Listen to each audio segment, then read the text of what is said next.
Tôi có lòng biết ơn rất là nhiều đến với những người Việt Nam.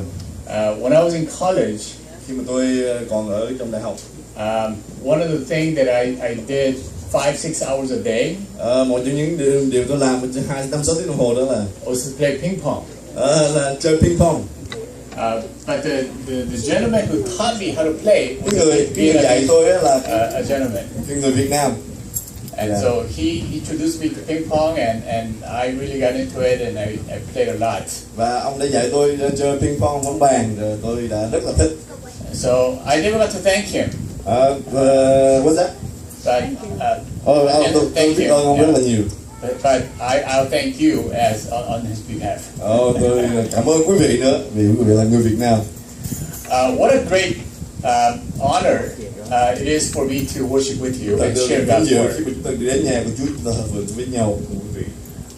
It is amazing how we have people from who speak different languages and different people come together to worship. Thật là lạ luôn khi chúng ta có những thứ tiếng khác nhau, chúng ta đến nhà của Chúa, chúng ta thờ phượng Ngài.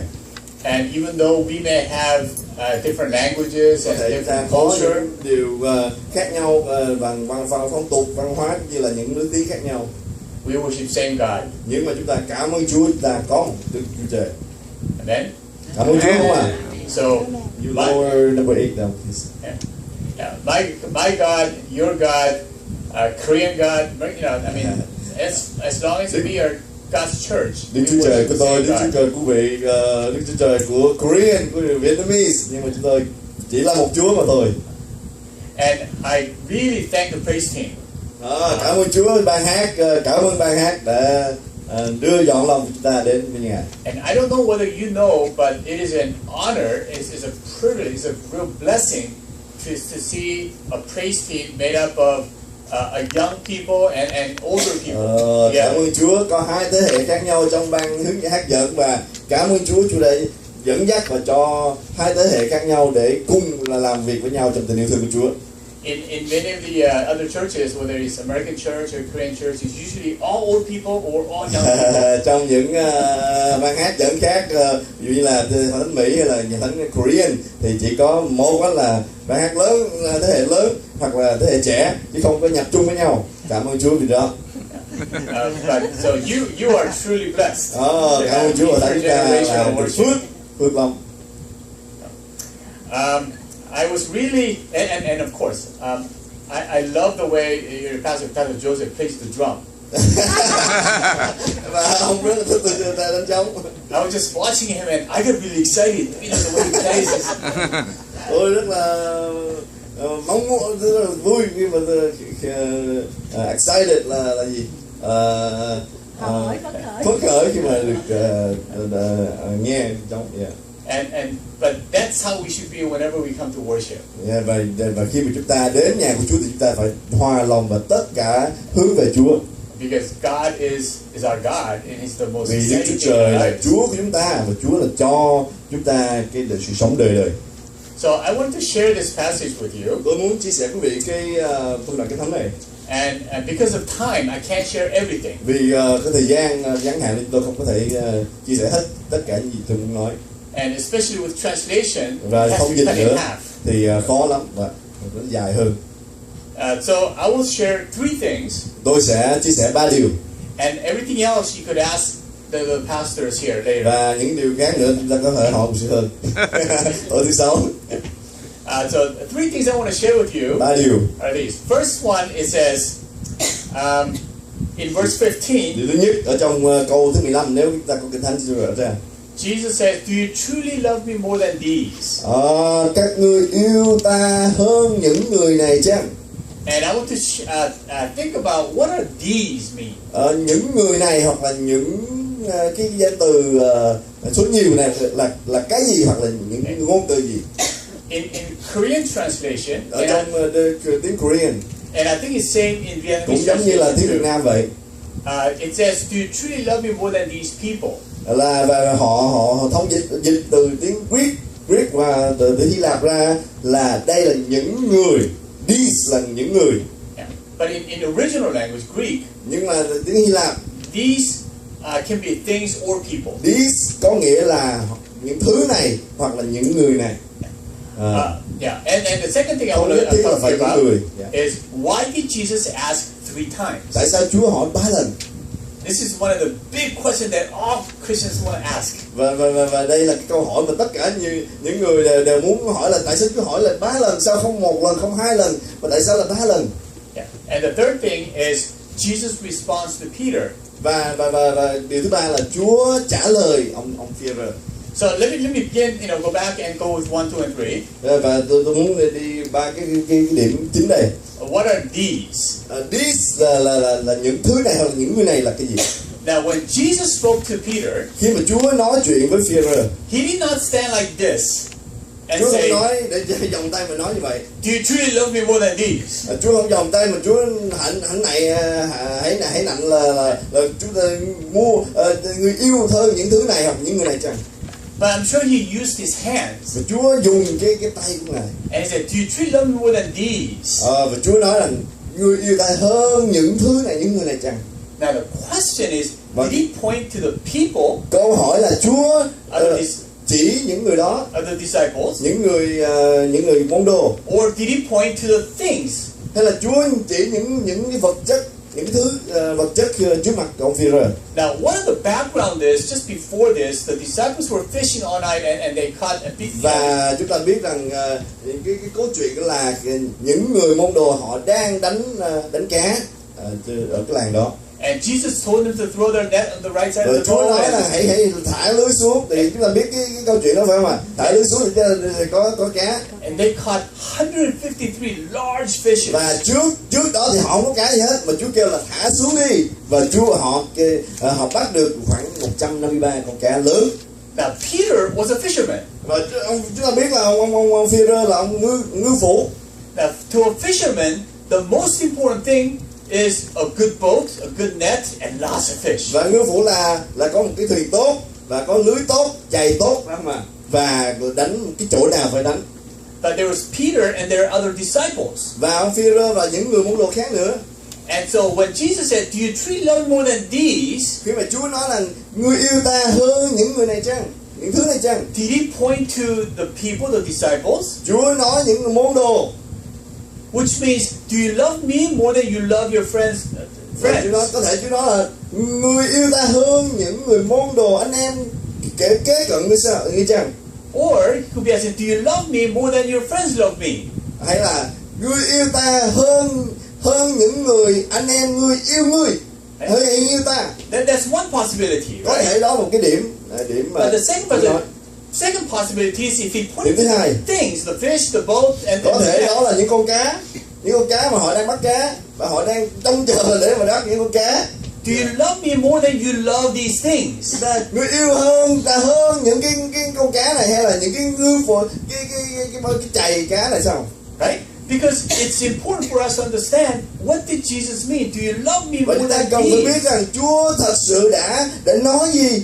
Chúa nghĩa là Chúa đang nói gì, nghĩa là Chúa câu hỏi của Chúa ra sao? Là Chúa muốn là những người này hoặc là những thứ này.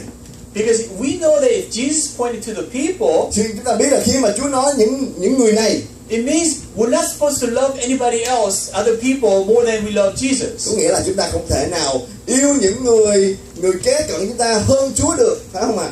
But if we know that Jesus pointed to the things, Nếu mà chúng ta biết là Chúa nói những thứ này, then we know that we're not supposed to love things more than và Jesus. chúng ta biết rằng chúng ta không nên yêu những vật chất hơn Chúa.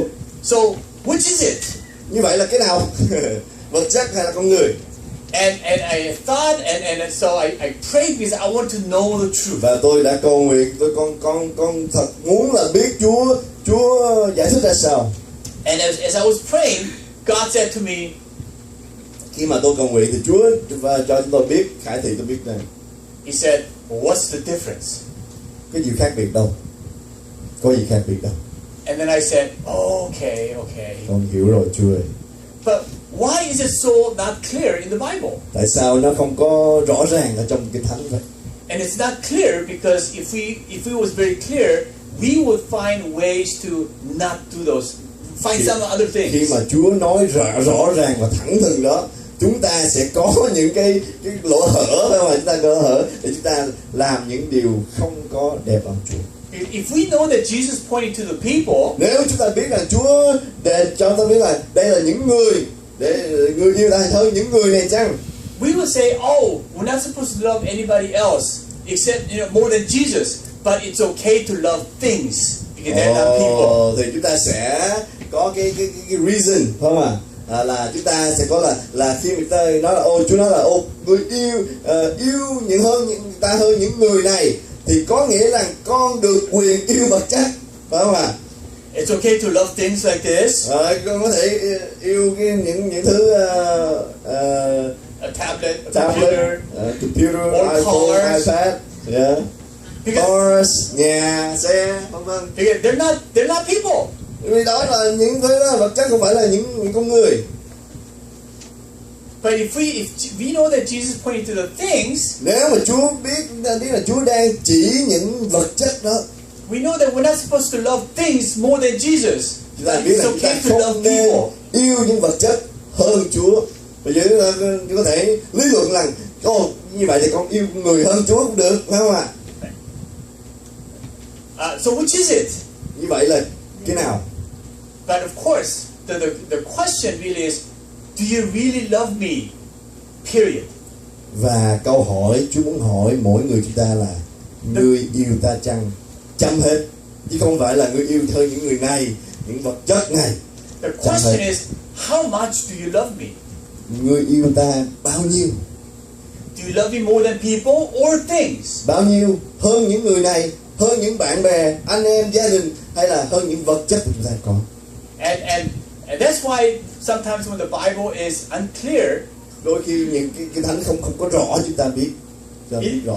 it is meant to be unclear. Và cái thánh để làm chúng ta không có rõ đây là sao? Để chúng ta tin tồn, phải không ạ? And the question for us is, do you love Jesus more than anything? Và Chúa muốn hỏi rằng ngươi yêu ta chăng? Cái ngày câu hỏi đó cho quý vị, quý bà chị em và tôi. More than things and more than people. Hơn vật chất và hơn những anh em mình chăng? Now, second point Và điểm thứ hai, is, why did Jesus ask more than once, 3 times? tại sao Chúa hỏi hơn 3 lần của quý vị? Most people think Jesus asked 3 times Nhiều người nghĩ rằng Chúa hỏi hơn 3 lần because Peter denied Jesus 3 times. vì Phi-e-rơ đã chối Chúa 3 lần. Do you remember when Jesus was being Nhớ chị arrested? không ạ? Chúa bị người ta bắt thì Phi-e-rơ chối Chúa 3 lần. And a young girl says, "Oh, you're one of him. You're Một one of trong những him." người trẻ, người em gái trẻ nói chỉ And trích Peter là said, ông "No, I don't know him. I don't know him." ông biết người đó. Tôi không biết. 3 times he said that. 3 lần trước khi gà gáy, phải không ạ? So many pastors and many commentaries say Jesus asked 3 times because Peter denied him 3 Nhiều times. nhà thần học cho biết là nhiều nhà nhục sư cho biết rằng vì lý do đó nên Phi-e-rơ chối Chúa 3 lần, có thể là Chúa hỏi 3 lần. Quầy. But Không phải. that creates a problem. Nhưng cái đó là cái vấn đề. And I said that is wrong Và tôi nghĩ là sai. because what we know from the Bible, Vì chúng ta biết ở trong cái Thánh, when we confess our sin, khi mà chúng ta xưng tội với Chúa, God promises to not remember. Chúa đã hứa là sao? Chúa sẽ không quên, Chúa sẽ quên đi và sẽ không nhớ những tội lỗi của tôi. When we say, "Lord, I'm sorry, God refuses to remember." Và khi mà chúng ta ăn năn tội chúng ta thì sao? Chúa sẽ bỏ hết. Và tội chúng ta như hồng điều sao? Trắng như sao? Như tuyết. And this is the good news, Và đây right? là cái tin tốt lành, quý vị ạ. But if we say Jesus asked him 3 times because Peter denied him 3 times, it means Jesus remembers that he. Chúa có thể khi mà Chúa hỏi 3 lần như vậy, khi mà chúng ta lý luận là Chúa hỏi 3 lần vì Phi-e-rơ chối Chúa 3 lần như vậy, có nghĩa là sao? Có nghĩa là Chúa đã nhớ những tội lỗi của ông Phi-e-rơ. Và Chúa nói sao? Ta sẽ bỏ, quên đi, quăng xa tội lỗi khỏi các người. Khi So, ta tội ta. so it's not because Jesus Không remembered. phải là Chúa nhớ. Then why did he ask more than once? Tại sao Chúa hỏi hơn 1 lần? Maybe when he rose from the dead, there's a great big radiation, very power, and something happened to his brain, and he just cannot remember. Có thể sau khi Chúa sống lại thì Chúa thay đổi cái tánh tình của Chúa sao, phải không ạ? Right? So Phải không? That doesn't work Không because phải. Bây giờ đó không phải. he's son of God. Chúa là Chúa Đức Chúa Trời, con của Đức Chúa Trời. Phải không? Maybe Jesus was insecure. Có thể Chúa không tự tin, phải không ạ? Không được tự tin. And he had to keep asking over and over again. Và Chúa phải hỏi để có những cái câu trả lời. No, that doesn't work either. Không phải. Right? Then we have to ask, why did Jesus ask? Chúng ta phải hỏi là tại sao Chúa hỏi câu hỏi như vậy 3 lần. So I pray to God again. Rồi tôi cầu nguyện Chúa một lần nữa. Người là hàng Why did he ask quan trọng so many times? Tại sao Chúa hỏi nhiều lần như vậy, Chúa ơi? And God told me Và Chúa nói tôi thì it's Chúa because tôi biết rằng Jesus wanted to make sure Peter understood what it means to love Jesus. vì Chúa muốn, Đức Chúa muốn rằng ông Phi-rơ phải chắc chắn không ạ, hiểu là cái sự sự tin chắc của ông là cái gì. Now, my wife, we are married Vợ tôi 32 years. đã cưới với nhau là 32 năm rồi. Amen. Praise God. Yeah, praise God, right? Cho ông chào thầy. Praise God. But Today? no. This year. Này. But sometimes she asks me, Mà đôi khi vợ tôi hỏi tôi, Ron, do you love me? anh yêu em không? And I say, of course. Dĩ nhiên rồi, em biết anh yêu em mà. That's a stupid question. Cái câu hỏi gì kỳ cục vậy? We're married 32 years. Đã cưới nhau 32 năm sao hỏi kỳ vậy? Phải không ạ? But little later, Nhưng mà sau này, she asked me again, do you really love me? vợ tôi hỏi một câu hỏi nữa, anh yêu em không? And I said, I told you I do. Anh đã nói với em rồi. Yes. Hỏi nhiều vậy? And little later, she asked me again, do you love me? Và lát sau, anh yêu em không? And I said, you know I do. I love you. I bring you paycheck. I bring you chocolate. Em I biết take anh you yêu out em to mà, dinner. mỗi tháng em đều đem phụ lương về mà em còn muốn gì nữa? Cho em kẹo sô-cô-la. And then she asked me again, do you love me? Rồi vợ tôi hỏi một lần nữa. Then I have to think, Và tôi phải suy nghĩ lại. what did I do wrong? Tôi đã làm sai cái điều gì? What does she want? Và vợ tôi hỏi vậy có nghĩa là gì?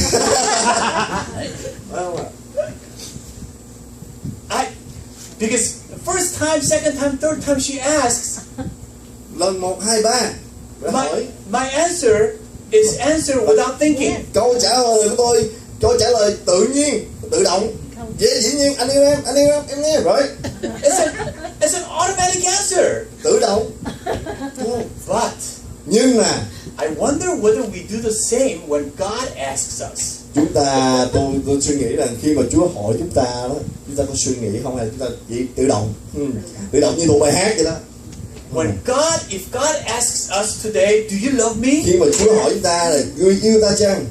And we will say, yes, we love you. Thì chúng ta sẽ trả lời, oh yes, con yêu Chúa. Without thinking. Không suy nghĩ. Because it's automatic.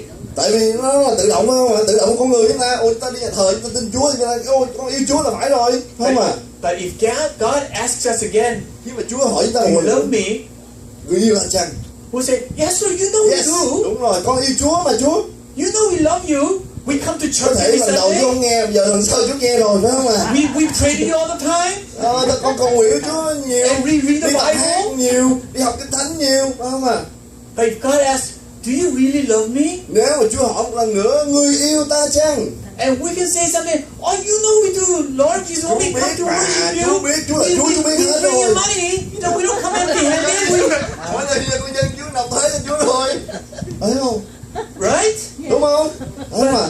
Và chúng ta suy nghĩ là Chúa biết, Chúa là thần, Chúa biết rồi, con khỏi nguyện phải không? But if God asks again, do you love me? Nếu mà Chúa hỏi một lần nữa, ngươi yêu ta chăng? Then we have to think, Chúng ta phải suy nghĩ lại quý vị. Tại sao Chúa hỏi 3 lần? what does it mean to love God? Và có nghĩa là sao để Chúa, để yêu Chúa? Yêu Chúa có nghĩa là gì? if you read the Bible very carefully, Nếu chúng ta đọc Kinh Thánh kỹ đó, when Jesus asked Peter the third time, khi Chúa hỏi ông Phi-rơ lần thứ 3 đó, it says Peter was hurt. Chúa trên Kinh Thánh nói rằng ông Phi-rơ sao? Đau lòng. Đúng không ạ? It's like, this gonna hurt, but Buồn rầu, nó là buồn rầu. why are you asking me over and over again? Tại sao Chúa hỏi con hoài vậy Chúa? Trung tin con à? When Peter the translation should not only be just he was hurt, but now he begins to think about what it means to love Jesus. Không phải là ông chỉ buồn rầu thôi, ông phải suy nghĩ lại cái hành động và cái điều mà ông tại sao ông yêu Chúa. The reason Jesus asked 3 times Cái điều tại sao Chúa hỏi ông Phi-rơ 3 lần is to help Peter understand what it means to love Jesus. và để giúp cho quý vị cái ông Phi-rơ, cái lý do để giúp ông Phi-rơ hiểu được rằng làm thế nào để yêu Chúa. But it's same question that we need to ask ourselves. Và cái câu hỏi đó chỉ một câu hỏi giống nhau khi chúng ta cần phải hỏi chính bản thân chúng ta, quý vị. Do we love God? Chúng ta có yêu Chúa không? Bạn có yêu Chúa không? Do we really love God? Bạn có thật sự yêu Chúa không? In the way God wants to be loved. Chúa muốn chúng ta cái điều mà con đường Chúa muốn chúng ta yêu Ngài. Như vậy là chúng ta yêu thể nào chúng ta yêu đâu, đúng không ạ? I think sometimes we love God selfishly. Chúng ta yêu Chúa một cách ích kỷ. We love God the way we want to love God. Chúng ta yêu Chúa vì chúng ta muốn yêu Chúa một cái cách mà chúng ta muốn yêu Ngài. But not the way God wants to be loved. Không phải là cái cách mà Chúa muốn chúng ta yêu Ngài. Give you another example. Một cái ví dụ nữa. I grew up here. Tôi lớn lên đây. I look Korean, but I'm more American. Rất giống người Hàn Quốc. I love meat. Tôi rất là thích ăn thịt. Barbecues. Barbecue, Korean barbecue. Korean barbecue, the best. I love Korean barbecue. And for me, a meal without meat is not a meal. Nếu mà cái bữa ăn không có thịt thì không có thể nào bữa ăn hết. Now, I love my wife. Tôi yêu vợ tôi. And I take her to a very, on her birthday, I take her to a very nice, expensive restaurant. Và khi mà sinh nhật vợ tôi dẫn vợ tôi đi một cái chỗ nhà hàng rất là sang trọng. Ruth Chris. What's that? Ruth Chris. Oh, you know? I don't know what it is. Oh, Ruth Chris is a very, very expensive steakhouse. Cái là nhà hàng steak. Yeah. Okay. And steak is like $100. $100 cái miếng thịt bò nhỏ xíu. Tôi yêu vợ tôi mà. I love my wife. Tôi yêu vợ tôi. And I say, honey, it's your birthday. And sinh nhật của em. You could have anything you want. Em có tất cả những miếng thịt bò em muốn. Money is not a concern. Hay là vật chất những gì không phải là vấn đề của anh. Because I love you. Khi mà anh vì vậy tại vì anh yêu em. But she opens the menu. Vợ tôi mở cái menu ra. And she says, I have nothing to eat here. Ăn mấy thứ nào cũng được. Because my wife does not like meat. Vì vợ tôi không thích ăn thịt. Tôi thích ăn thịt thôi. She likes veggies and fruits. Vợ tôi thích ăn những thứ trái cây, hoa quả. But I say, honey, I love you. This is the best steakhouse. Em có biết không? Anh yêu em mà. Anh yêu em. Anh cho em những miếng thịt bò rất là ngon, 100 mấy đồng không mà. There's ribeye steak, there's filet mignon, there's ribeye, there's pork chop, there's everything. Bò 7 món đâu mà. 7 courses of beef, right? But she says, I have nothing to eat here. Nhưng mà em không ăn được cái gì hết. But I'm loving her selfishly. Tôi yêu vợ tôi cái ích kỷ. Vì tôi yêu vợ tôi, vì tôi muốn cái cách mà tôi yêu vợ tôi. I love meat. Tại vì tôi thích ăn thịt với thịt bò. Take her to a meat restaurant. Ngày sinh nhật của vợ tôi dẫn bà đi chỗ nhà hàng thịt bò. Right? But if I really love her, nhưng mà nếu mà tôi thật sự yêu vợ tôi thì sao? I would take her to a place that she would like. Tôi sẽ dẫn vợ tôi đến chỗ nào? Chỗ mà vợ tôi thích. Like soup plantation. Hay là soup plantation. Soup plantation. Chỗ mà có ăn trái cây, hoa quả, salad, rau muống, đâu mà không có chỗ mà không có thịt bò hết. First time we went there. Lần đầu tiên chúng ta đến. Her eyes went. Và vợ tôi rất là khoái, rất là thích. And I went there and I go, I have nothing to eat here. chợ tới không có gì để tôi ăn hết. Vì toàn là trái cây hoa quả mà đâu mua đâu thịt, không thịt gì hết. But I need to do that if I love her. Nhưng mà tôi còn phải nghĩ rằng vợ tôi muốn gì. Because khi mà tôi yêu vợ tôi, that's what she likes. Vì vợ tôi thích những thứ đó.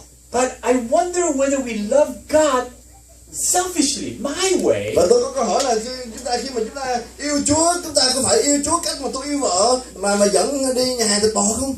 And not the way God wants to be loved. Không muốn cái cách mà như là vợ tôi muốn, không yêu Chúa như cái cách mà Chúa muốn, quý vị. Now this is really important. Đây là cái điểm quan trọng đây. And you have to hear me very, very Chúng ta carefully. phải lắng nghe kỹ càng. How do we love God? Làm sao nào chúng ta yêu Chúa, quý vị? How do we show God that we love Him? Làm chúng ta thế nào có thể thể hiện tình yêu thương đối với Chúa, quý vị? For many people, Và đối với rất là nhiều người, we say, God, we love you, so we come to worship. Chúa ơi, con yêu Chúa, bởi vậy con đến nhà thờ phượng Chúa. And the way we show God we love Him, the more we love Him, the more we spend time in prayer.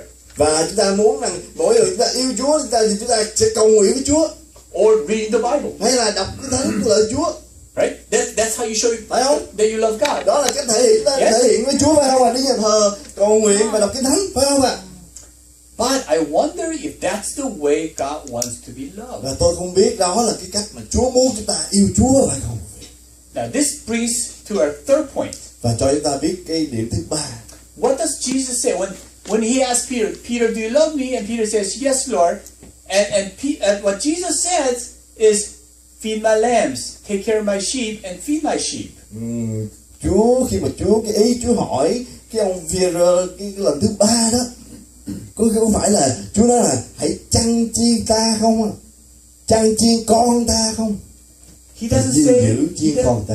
He doesn't say anything about worship or prayer Chúa không nói or gì reading the về thờ Bible. phượng hay là cầu nguyện hay là đọc kinh thánh.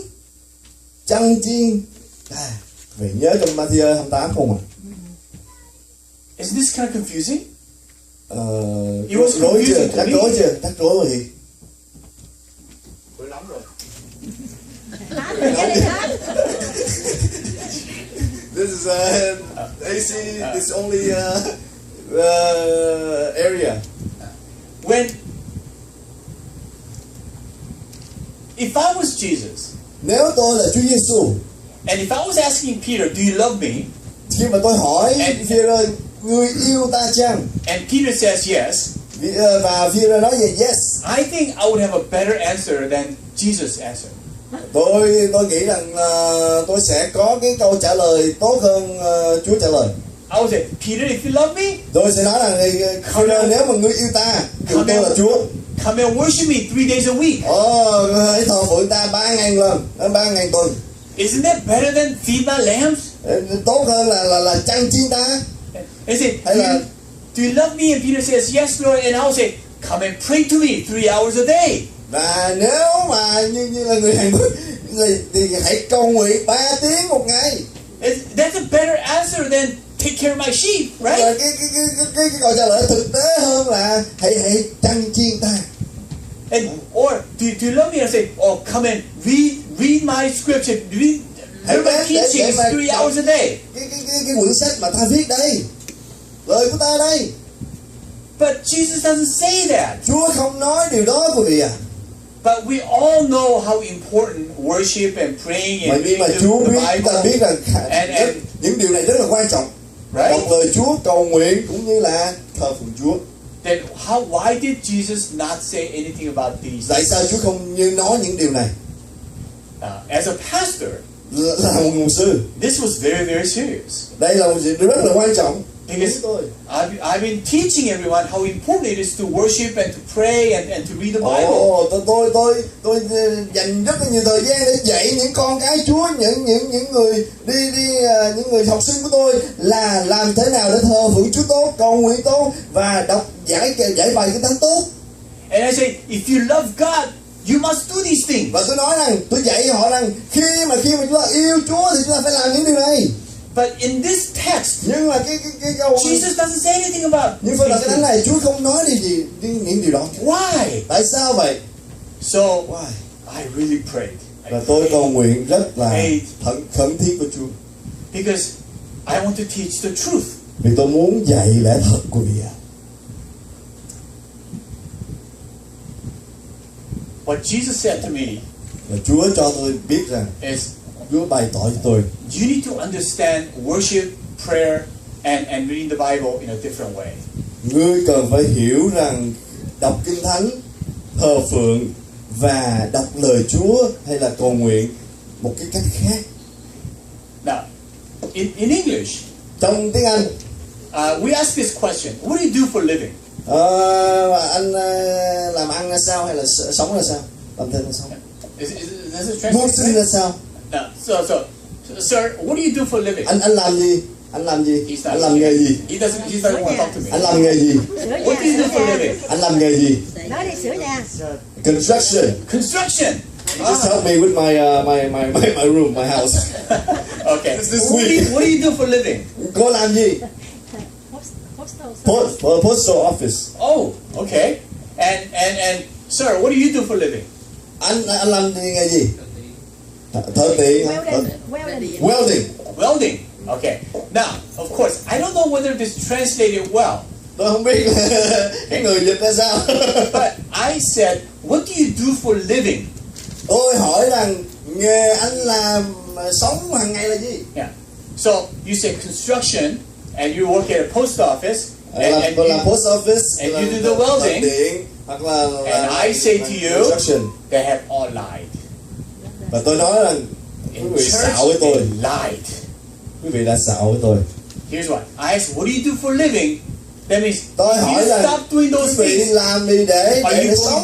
are you going to die? So if you stop doing the construction work, are you going to die? Nếu mà chúng ta mà không làm những gì chúng ta đang làm, cái nghề chúng ta thì có chết không? Làm gì để sống? Tôi hỏi quý vị làm gì để sống mà. So if you stop working at the post office, are you going to Nếu die? cô không làm office thì cô có chết không? So even welding, if you stop welding, Anh are không you làm going to thì die? nó có chết không? Then all your answers are wrong, Tất right? cả những cái câu trả lời đều sai cả. So the real answer to what do you do for a living Tại làm sao để sống, is mưu sinh? you breathe, Chúng ta thở. Làm cái này làm gì để sống, phải không ạ? or Thở you eat, thì chúng ta ăn. Làm gì để sống? or you drink, Hay là chúng ta uống nước? or you go to the bathroom. Hay là chúng ta đi tiện, đi bathroom? But because if you stop breathing, Chúng ta không thở thì sao? stop eating or drinking, Hay là uống sao? or go to the bathroom, Hay là you tiện, will die, chúng ta sẽ chết. right? But Tôi hỏi là Why is quý vị it- làm gì để sống? why is it that when I ask, what do you do for a living, nobody says, I breathe. Không ai trả lời tôi là tôi hỏi câu hỏi đó thì không ai trả lời tôi là tôi thở. Or I eat. Làm gì để hay là tôi ăn? Or if somebody says, Sinh sống là gì? Đúng rồi, sinh sống. if I ask you, what do you do for a living, and he says, I breathe, then we look at him and say, Nếu mà tôi hỏi là anh làm gì để sinh sống thì nếu mà anh nói anh trả lời là tôi thở thì tôi nhìn anh cái cách khác liền. Anh kỳ không? we know that what we do for a living is breathing and eating Chúng ta and biết rằng drinking and chúng ta going to làm the sao để sống? bathroom. Chúng ta thở, ăn, uống và